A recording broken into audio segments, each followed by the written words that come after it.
Box অফিসে তো এখনও দাপিয়ে বেড়াচ্ছে রণবীর কাপুরের অ্যানিমেল। নিন্দে সমালোচনা যতই হোক, ক্যাশ বাক্সও কিন্তু উপচে পড়ছে। শুধু কি তাই, রিলিজের মাত্র 15 দিনেই 2023 সালের 5 বড় ব্লকবাস্টার সিনেমার তালিকায় নিজের জায়গা করে নিয়েছে রণবীর কাপুরের এই ছবি। ভারতে 500 কোটি টাকার উপর আয় করার পাশাপাশি বিশ্বের বক্স অফিসেও রীতিমতো রাজত্ব করছে অ্যানিমেল। বলিউড সূত্রে খবর, 17 দিনে মোট 800 কোটি টাকার ব্যবসা করেছে এই ছবি। হিন্দি বলার পাশাপাশি তেলেগু ভাষাতেও অ্যানিমেলের মার্কশিট একেবারে ঝকঝকে। দেশেই 512.84 কোটি টাকা আয় করে নিজের ফিল্মি ক্যারিয়ারে নতুন রেকর্ড করেছেন রণবীর কাপুর।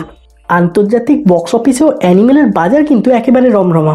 ভদ্রকালী পিকচার্সে দেওয়া তথ্য অনুযায়ী কানাডা এবং অস্ট্রেলিয়া থেকে সবচেয়ে বেশি ব্যবসা করা হিন্দি ছবির তকমা ছিনিয়ে নিয়েছে রণবীর কাপুরের এই সিনেমা। এখনও পর্যন্ত 817.36 কোটি টাকা কামাই করে 900 কোটির ক্লাবের দিকে দৌড়চ্ছে অ্যানিমেল। ছবির এই পরিমাণ সাফল্য দেখে খুশির রণবীর থেকে ববি দেওয়াল। অ্যানিমেল ছবি যে দুজনের কেরিয়ারের মোড় একেবারে ঘুরিয়ে দিয়েছে সেটা বলাই যায়। বক্স অফিসে আর কতদূর এগোবে বলে মনে হচ্ছে রণবীরের এই ছবি? 1000 কোটির গন্ডি কি টপকাতে পারবে, নাকি তার আগেই থামতে হবে অ্যানিমেলকে? আপনাদের কি মনে হয় কমেন্ট করে আমাকে অবশ্যই জানাবেন।